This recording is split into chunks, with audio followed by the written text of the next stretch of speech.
Good morning and happy Wednesday. I hope you are doing wonderfully, and I'm so glad that you're here.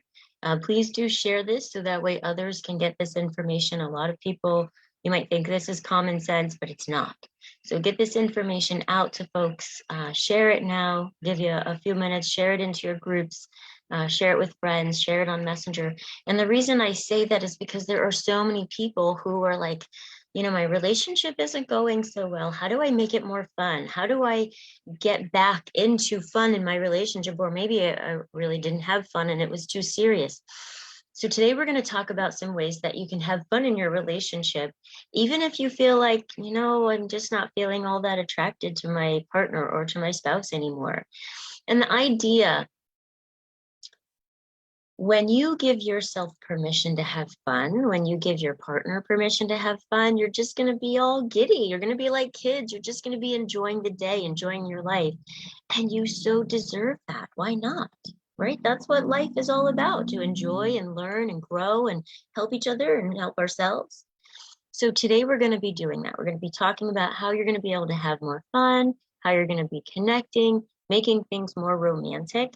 And why the heck not? That's the whole point. So get your pen, get your paper, or you can pull up the post that I just did on Facebook. My assistant, Miss Maria, put it up there. You'll be able to see. Oh, perfect. You'll be able to see how you can start doing these things. And it's in an infographic, so you can actually print it out and you can share it with your partner as well. And the idea is to help yourself to take a look at, what is it I like? Now, as I'm giving you these suggestions, you might be like, well, I like other things. I don't quite like this. Then fill that in there. It doesn't have to look like this. This isn't the right way. This is just a fun way. All right. So take a look at this. You're going to see the infographic there, right? You see each one, there's 10. Now there's plenty more than 10. And I'm going to elaborate on these 10 because you're also going to be able to see that as you're doing this, you're like, oh, I like this and I like that and I like this. So for example, with my husband and I, we didn't know we liked puzzles, but a friend of ours, we were at my guardian ad litem's house, right, Claudette, and we were just visiting, right? And then Ray, she's a friend, she's like my family. She was doing a puzzle and she's like, hey, if you want to work on the puzzle, you can. And I was like, okay. Hours later, my husband and I are working on this puzzle and I'm like, this is fun. I like this. This is cool. It's got my juices flowing. And he's like, yeah, me too. So then she actually gave us a puzzle and it was of like a dollhouse. And oh my gosh, I love dollhouses. And each room, even though it looked like a dollhouse per se, like a cutout, it was actually a real house. And in each room, there was things going on. And so we did this puzzle and we did it in just a few days. Like we did it for hours because it was at the end of the year and we had New Year's Eve and New Year's Day. And we just did it for hours and hours. And it was so much fun. And not like, woohoo, exciting fun, but like enticing fun. We were just really experiencing each other and liking to see what was happening. We didn't know, right? And so the same thing is perfectly fine if it's happening for you. So as I go through these, there is no particular order, even though I have them numbered. So let yourself take a look at it and see, okay, this is what I like, this is what I don't like, and then fill in the gaps there, right? Okay.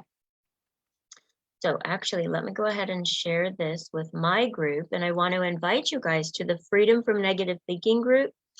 This group actually helps if there's different things that you're dealing with as far as, I'm feeling kind of stressed, or I have negative habits that are going on, or I have negative thinking that's going on, or, different things that are coming up emotionally for you or in your thought process, things that are limiting you or having you feel stuck.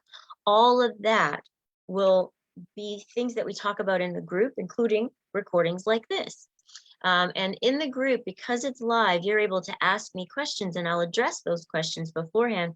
And as you're letting me know about topics you want, I'm actually addressing those topics specific to you, which is how I got today's topic, by the way, because those in my Freedom from Negative Thinking group, were asking me questions about, I just not feeling that into my relationship. I feel like we might be losing some of the romance.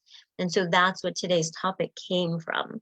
So please make sure to join the Freedom from Negative Thinking Facebook group, and you can check any of my posts and grab the link there. Just get involved, right? When you have other people sharing or asking the same questions, you realize you're not alone. If you're in there sharing fun posts that uplift each other, then it just feels good. And why not? Because you're not in this alone. All right, cool beans. So what you want to do is you want to take a look at what is it that I'm doing now that's working. And if you're like, well, nothing, then think about what was working, right? When you guys started, what was fun? And so allowing yourself to take a look and go, what are some goals that we want to set together that worked before? And maybe you didn't set goals together before, and that's a new idea. So jot down what are some of your goals, and they jot down some of theirs. And you could do it together, or you could do that part separate. But then when you come together, talk about those goals. And if either of the two of you have trouble being supportive of the other, that's something to work on. And in each one of these goals, I'm going to say, if there's things that are not working, get support for that, right? So if you do not know how to support each other in your goals, then speak to somebody, right? I'm a hypno coach, anxiety relief coach, a couples coach. And so I work with people who feel like, for me to motivate somebody, I have to be like, oh, you can't do it. And that motivates them because maybe that's how they were spoken to, or maybe, there's more of a military mindset. Or so being able to know how to support each other through those goals is essential. Being able to see that your partner can do it and see what may have you believe that they can't. So we're able to help you with that space. If you feel like you can't support your partner, there's something going on there a little bit deeper that needs some attention. Not bad or wrong, just it's not getting you where you want to go. Number 2, find meals that you can eat together. It may not be breakfast, it may not be lunch, but if it's dinner, make sure that it's not always in front of the TV. And there's nothing wrong if sometimes it is, but have that face-to-face interaction. Turn off any sounds or put on the music and, just talk to each other, or have the TV in the background, but where you're just like, here, I see you, you see me. How was your day? I have clients that say, I never ask, how was your day? Hey there, Joanne. Good morning, beautiful. Good to see you. Big hearts. Being able to go, well, my day was fine. A little bit more. So what did you like about your day? What didn't you like about your day? What had you feel really good about your day? What success did you have? What was kind of a awkward, or that was like a face palm moment, right? So just think of some specific questions to ask. And like, let's say this actually works not just with a partner or a spouse, but also works with kids. So what was your favorite subject today? What did you have to write your paper on? What do you think about it? What do you think about that topic in real life versus just a class paper? Things like that. Thank you so much, darling. You're great too. I love you guys. You're all wonderful. You're just all like pushing and moving forward and pushing through these things and learning, wait, I can get through it without having to push so hard. And I'm so proud of you guys as you're doing that. Just making life easier on yourselves. Why the heck not, right? You deserve it. So find time when you're eating meals together, and you might find that your weekdays have a hard time. So you're going to really have to plan for it. And so you can really do that. And it may just be, okay, so I get home super late and you're going to be the only one eating dinner, but I'm going to grab my water, or I'm going to grab my drink, and I'm going to sit with you while you eat. Like there's plenty of times when my husband and I, one of us is off track. And so I'm just sitting with him, having dinner with him, and I've already eaten. But I'm sitting there, I'm checking out how his day's going. We're both relaxing. It's just having that meal, right, together. Having that sit down time, that connection time when the body's just like relaxed and enjoying, and you add enjoyment of each other, right? So whatever that looks like. Now, let's say you're long distance, or your relationship, maybe the kids are in college or whatever, Zoom together. Like put your phone on, and if you can't Zoom and all you can do is sound, fine, make it work. All right, we're just going to have dinner together over the phone. What are you going to have? And they could send a picture of their food. You could send a picture of your food, so you guys can imagine what the other's eating. And how was your day? And the same questions. And you guys can come up with other fun questions, and you can Google, what are fun questions to ask? What are odd questions to ask? What are some jokes you can tell? You know, you can do dad jokes, mom jokes. Those are cleaner jokes, right? So there's ways that you can have dinner or your meal be so fun. And you guys are really looking forward to it each time. And it's creating that connection, creating that bonding. So in your relationship, you might be like, well, we've already asked each other everything. Nope, promise you haven't. There's new questions. It's just coming up with new questions to ask. All right, cool beans. So then the next thing that you're going to be taking a look at is where can you play, right? Some people are not hands-on kind of play people.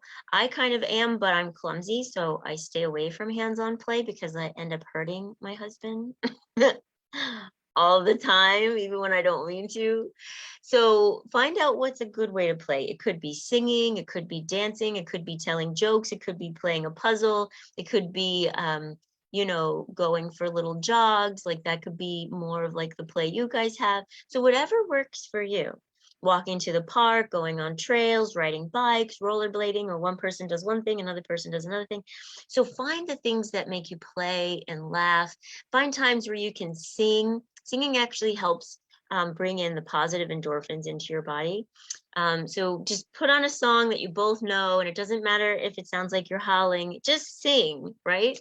Have fun with it in the car, whatever it is. So that way you're just letting yourselves have fun. And again, it doesn't matter if you sound terrible, turn the music up louder if so, or turn it down and enjoy how terrible you sound. It's great. But it helps you to have fun together. It helps you to laugh together, and it helps you to not take yourself so seriously. If you guys are serious all the time, then it's about taking a look at what has me thinking I have to be so serious. What has me feeling like I'm just, you know, I just have to be kind of afraid around this person or uptight around this person. So let's take a look at that. That would be another level, a deeper level to take that, right? Okay, so another thing that's really good is plan the things that you like and go on a date. Now, that date can be outside on your lunch, your table where you're having lunch, right? In the backyard or the front yard or at a park. It doesn't have to be like this major, elegant going out on a date or this major club night or whatever. Although those are great and fun, put those on the calendar too. And especially if you have children, you have to plan. If you do not plan, it will not happen. And that piece is essential, essential, essential. You have to plan for each other, just like you have to plan for intimacy, right? That's actually not on here as far as like making sure you have time for sex, but you want to make sure that you have time for sex as well as time for intimacy, and they may not be the same, right? You may have a couple that I work with, they call it laydowns, and I love that, right? I do that occasionally with my husband, but nowhere near like they do. It's a practice. And they're like, when we do it, it's like magic. And they do it every day, sometimes a couple times a day, especially if things are rough. And when they're not, and it's so intimate. And you just connect to them. And it's not about going to sleep. It's just about, hey, what are you thinking? How are you doing? And then just stare at each other. Now you may be a little uncomfortable with that, right? And that's okay. When I first was in my relationship, my husband and I, if we stared at each other, I'd be like, I just wasn't used to it. So yeah, it may take a little time, but if you just find yourself laughing, just enjoy it, right? That's what we did. And sometimes I still will get there just because I start thinking, what's he thinking? What did I, what, I start thinking about, oh, I might think about the wrinkles on my face, or I might think about, I think my nose looks too big when we're this close, or sometimes if I'm too close to him, it looks like his eyes are blurring together because my eyesight's changing, so I've got to come back a little bit. So there's all kinds of things that make it fun and silly, right? And you can have that fun and be that kind of silly. Hey there, Maria, good to see you, darling. Big hugs. So continue to let yourself have that fun. Continue to let yourself enjoy and experience that relationship. And you might find you're getting to know each other all over again. And that's the goal, to continue on a consistent basis to get to know each other all over again, right? That's essential. It keeps the flair, it keeps the spice, it keeps the connecting to each other, and things you might be uncomfortable, right? I've always shared with you guys where it's important to be transparent. So wherever it is you're uncomfortable, you can find a book, right, that helps you to learn how to do something you haven't done before and be like, okay, let's try this together. Okay, right? And being able to practice something new.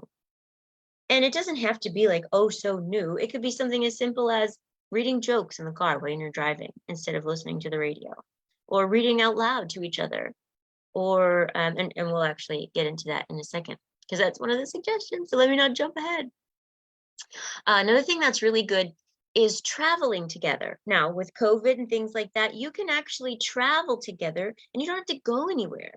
So questions like, oh, where's your most favorite place you've ever wanted to go? What's your most favorite place that you'd ever want to go that's not real? Like, if you could go to any planet, what would it be and why? So you're just talking to each other, right? So I'm like, oh, I could imagine being on the rings of Saturn, and like they would feel squishy like a trampoline. Like, I know that's silly, right? But it's just being fun. Okay, so let's imagine, and I think they would be like an orange and red and white color. Now, I don't know this stuff. I've just seen it in pictures. So I'm like, okay, so it'd be like that, and um, it would be really quiet, and we could see the stars, and maybe we could hear the, I don't know, things shifting. So like kind of whirring by, like hearing the wind, almost like a dragonfly fluttering. So we can hear things whirring by. Um, and we can, and of course you probably can't any of this stuff, but you can hear the Saturn itself shifting on axis and like rumbling. You could see the moon and it's so bright and beautiful. Is the sun further or closer? I'm not sure. So the sun would be bigger or smaller or whatever. So just imagining, and it doesn't have to be real. It could just be pretend. Oh, we're sitting on, the top of a pyramid in Egypt, and just imagine. And you could look up pyramids in Egypt. You can look up the Sphinx. You can look up tunnels under the pyramids and the waters that used to show that they were there and all these different things. Like, you can just look them up and make stories from that. It's really fun to just imagine with each other. And then you imagine with each other that you're there walking, enjoying. What do you hear? What did they hear? And as you're doing it, here's the really cool thing. And this is what children do growing up, is they play with these imaginary ideas, and the subconscious mind doesn't know the difference. So if you're imagining walking together and you feel the coolness of the air around you, and it feels like it's 70 degrees, ooh, your body might feel a little chilly. And just because you want, let's say you smell and you're breathing in a lemony scent and it gets stronger and stronger. It makes your mouth water. Your mind, your body, your subconscious is actually going through that experience. That's how amazing and how powerful your mind and body is. So having fun with each other like that, why not? It would just be fun. And just asking each other, what do you think if that would happen? What do you think about if this would happen? What do you think? And then you're just asking all these new, interesting questions about new and interesting things, and you're just having fun. You're letting yourselves just be like kids. Feel innocent, joyful, laughing, carefree. Yeah? All right, cool beans. Let me know how this sounds for you. Let me know how this is kind of, as you imagine it. Now you might go like, oh, that's stupid. They're going to think it's stupid. I can't do that. Oh my gosh. Then just watch this together with them. And then be like, well, what'd you think about that one? What thought came up? And they might be like, oh, this is stupid. I can't believe. But then both of you decide, right? Because you're both watching this together now. Both of you decide, okay, well, you know what? It might be stupid, but we're going to try it anyway. We're going to try this stupid thing. Just have fun with it again. And realize it wasn't all that stupid. It was actually kind of fun when you practiced it. Yeah. All right, cool beans. Okay, so we talked about being able to set those times of going on a date, and notice that some of these can be the same. right? So if you guys set a date night where it's let's cook dinner together, and some of you might be terrible cooks, just saying. If you are, that's okay. You can have the sous chef, that would be me, and you can have the main chef, that would be my husband.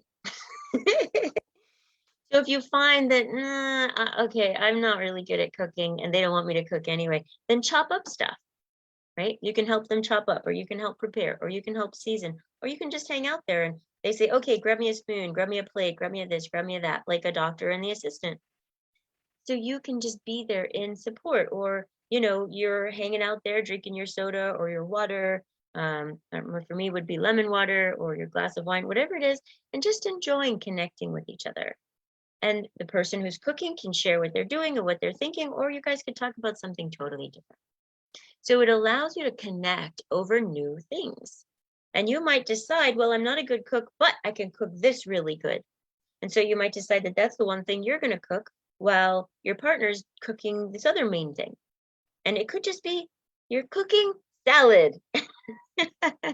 So you're putting together the side salad or the dessert or whatever it is, or you're putting some cookies on a plate, whatever it is.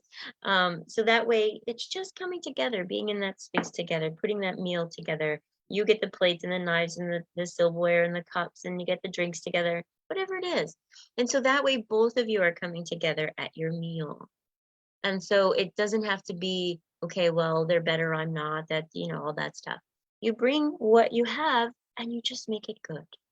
And so that would be number 6 as far as cooking together. And then the other, now I don't say get a pet, right? But you can. However, my suggestion is go to a pet store and play with some pets, or go to a pet friend and babysit their pet or walk their pet.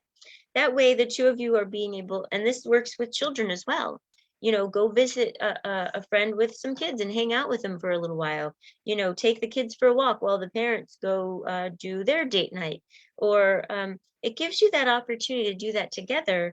And then of course, when you guys are ready, you can get your own pets and you can have your own kids, but it gives you that opportunity without having to have them yet or ever. Some folks just are not like, no, thanks. I'd rather be a mentor or a big brother or a big sister and have them on a consistent basis, or be a foster parent, or be a rest bit parent, which is a parent who actually allows the foster parent to rest a bit, which is the rest bit. So there's things that you can do that allows you to still give into others, give into the animals, give into children, have that experience of you as a couple investing into the animals or the children, but not having to have your own. So you can still have that experience. And what's even better is if that's not for you, you can walk away going, got my fill. I don't need to babysit again for another month or 2. So it allows you to still have that experience together and not have to have the full responsibility of it. Like, or you can have pets that are not really, don't need much. Like I have a hedgehog, and he unfortunately doesn't like to be bothered. So unlike some hedgehogs who love to be held and touched and they're fun, my Roo, he's not. Not that personality. He's like, leave me alone, stop touching me. And if you keep touching me, you're pissing me off, and he gets agitated and that kind of thing. So you can find a pet who doesn't want to be bothered much. He likes you to touch him. Well, he doesn't like you to touch him, but he'll let you touch him when you feed him. That's it. And then the rest of the time, he's like, leave me alone. I got my wheel. I want to sleep. Bye-bye. So you can have a pet like that, like a pet snakes. They like to be held. They like to play and go around, but they like a lot of sleep. Tarantulas. Some people even have like pets, like crickets and stuff like that. Like those are normally food for some things, but people just like to have them as pets. It's interesting, or fish, that kind of thing. So as you're raising something together, even plants, as you're raising that thing together, whatever it is, a tree, it allows you to build something together. And this same thing works like if you're working on the house, or if you go do a trash cleanup in the neighborhood or any of that. Coming together to create is so cool. You get to watch each other in your creative mode. It's such a turn on. It really is.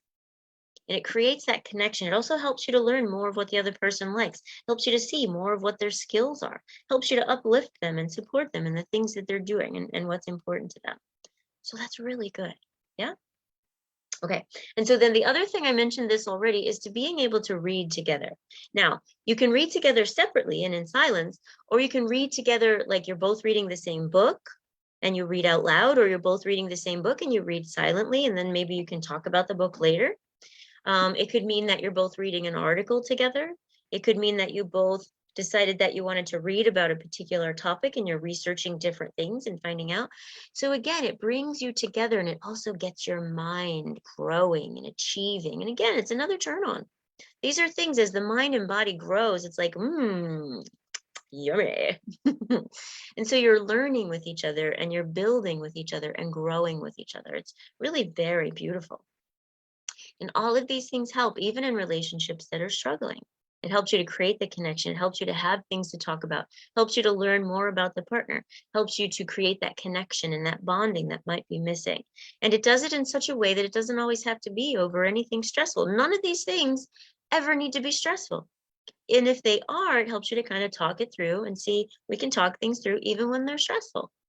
So it brings that peace, brings that connection. It grows the relationship even stronger. Now, another one is getting active.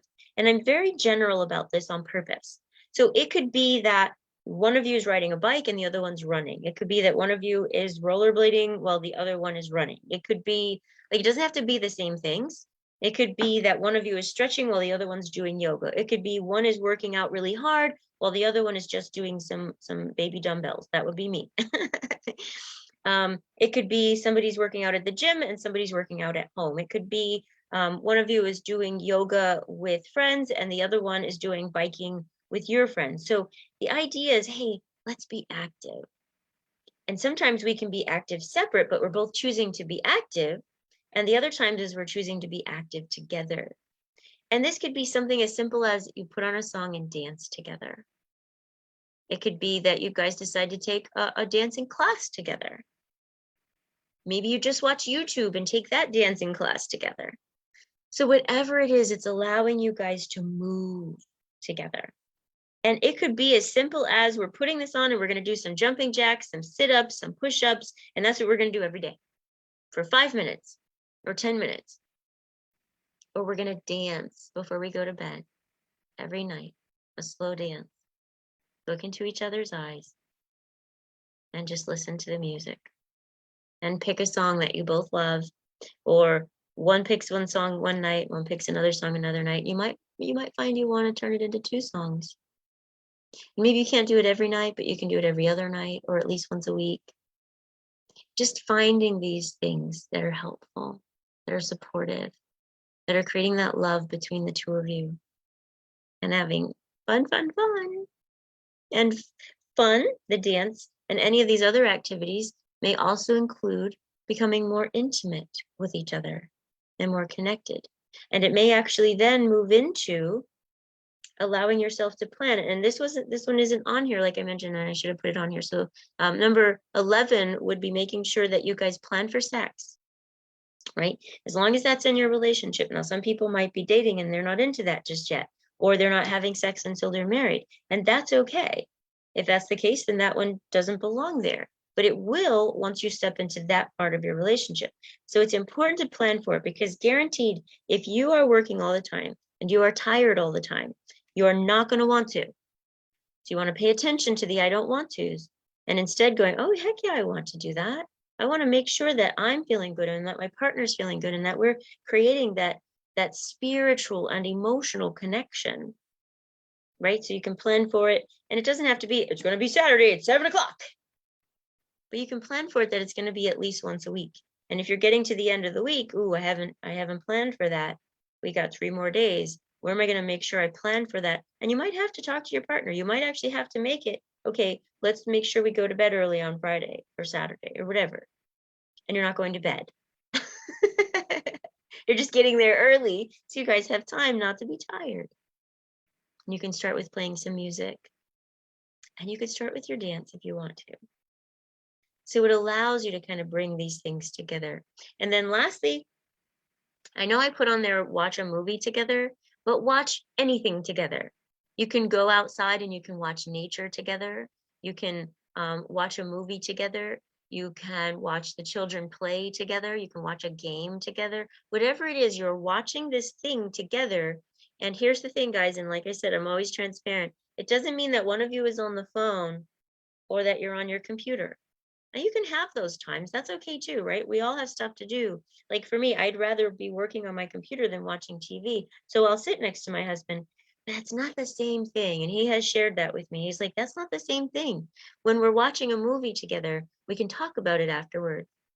Or when we're watching it together, when we feel like it, we can look at each other and give each other a kiss. Or we can hold hands through the whole thing. Or we can be all entwined during the whole thing. But you can't do that if you're on your phone or you're on a computer. You're busy over here. You're not really focusing over there. You're there but not there. Now again, if you're both just watching the movie, that's kind of the same thing. That's why it's important making sure that you hold hands, making sure that you adjust into that person. Maybe you take their arm, maybe you put your head on their shoulder, maybe they put their head on your shoulder, maybe you turn and kiss their cheek, maybe you take their hand and you kiss their hand. And so you're creating that intimacy throughout that time. And if the movie is 2 hours, right, you've just created 2 hours of intimacy with your partner. So when you're intentional about it, it's not just watching TV. Otherwise, you both are just zombied out, and you could have done that on either side of the couch or in some other place. It's being intentional with creating that connection. And so I hope these things have helped you. There are others. Do not think this is the only way. And I hope that you see them now in a different light than just the verbiage, right? It's like not just about setting goals together. It's how do we support each other in these goals? How do we measure? Like, this is when you want this by, this is when I want this by. Okay, cool. I'm definitely going to support you in that. You can so do it. How are you doing? Okay, cool. So we weren't able to meet that deadline. We're going to renegotiate that deadline for ourselves and our goals, right? Or some of the goals could be super fun, like that planning a trip, or making sure that some of those goals look like dancing together at night, or making sure you set aside time to be intimate and connect. And then you set aside time where you can have intercourse and making sure that you're connecting physically and spiritually in that way. And seeing that they're not the same. Yeah, you deserve it. Your relationship deserves it. Sound good? Let me know any questions you have. Let me know any ideas that you have. Let me know any ahas that you have. Miss Miriam says, good ideas on the list. Yay, thank you, darling. And allow yourself to do these things. Let's say, even if you don't have a partner yet, by the way, you are your partner, right? So I just want to add that. Let yourself play the music and dance at night. Feeling beautiful, feeling handsome, feeling alive. Let yourself join a dancing class, whether you have a partner or not, and find one, right? There's other singles joining. These are how you find your partner, doing things that you love. So make sure that even if you don't have a partner, you do these things. You find friends that you can cook together, or you call them up and you guys are cooking together over the phone. Do these things for yourself too, because they're loving, they're connecting, they're supportive, even of yourself. And I know that was not today's topic, but I just wanted to touch on that because it's important as we think about it. And this actually just came to mind because I was just thinking of some of my clients who are actually separating, and it's taking that time for themselves in the midst of the separation that's helping them to be able to work with each other even better during the separation. Make sense? All right, cool beans. Make sure you share this, get this out there. I have these Facebook Lives every week, right? Every Wednesday, I do a live webinar for you. And if you go into the Freedom from Negative Thinking Facebook group and let me know your topics and your ideas, that helps me to create what I'll be creating each week. And so because of the questions you guys have been asking me, this month is really going to be about creating that communication, creating that connection, how to bring that love and that intimacy back or revive it in your relationship. And I'm also doing group work now, not just one-on-one or couples or families, but I've created a group program. And the idea is revive your relationship. And it's not just about the relationship that you have with others, it's revive that relationship within yourself as well. And so if that sounds of interest to you, let me know. because we will be growing that group. But for now, it's small and intimate. So you'll be getting a lot more one-on-one attention. And you get 2 sessions a month, and it's $99. So let me know if that sounds like something for you, so you can actually start reviving that relationship with yourself or with your partner. And I've worked with clients who were right on the brink of getting a divorce, and they were able to see they didn't have to. And then I've worked with clients who felt like they had to really make it work, and they saw that they were not a good fit, but they could end this situation and end this relationship and end the troubles that they were having and the fighting and the negativity and the pain they were creating for themselves and each other, and turn it into something beautiful, and be able to create a connection and a relationship and be able to work together as they needed to, but not have to force it into something that wasn't a good fit. It wasn't healthy. So no matter where you're at in any of your relationships, or if this is a relationship you're thinking about with your kids, don't worry. It all comes together as you're learning these steps and learning how to practice. You're learning how. You're not just getting good advice. You're learning how to practice it. And that's the number one thing. All right, you guys, what do? We bring it in. Big squishy hugs, guys. Know that you are appreciated. Know that you inspire me with your work, with all that you're doing to change your life and create the relationships, the business, the love, the health that you deserve. You so deserve it. Know that you're loved, whether you like it or not. You take care of you. Share this information. Keep me posted on any questions or thoughts or how this is relating for you, how it's supporting you. And I'll continue to do each Wednesday very direct to your questions, and make sure you get the how. I'll talk to you guys later. Ciao for now.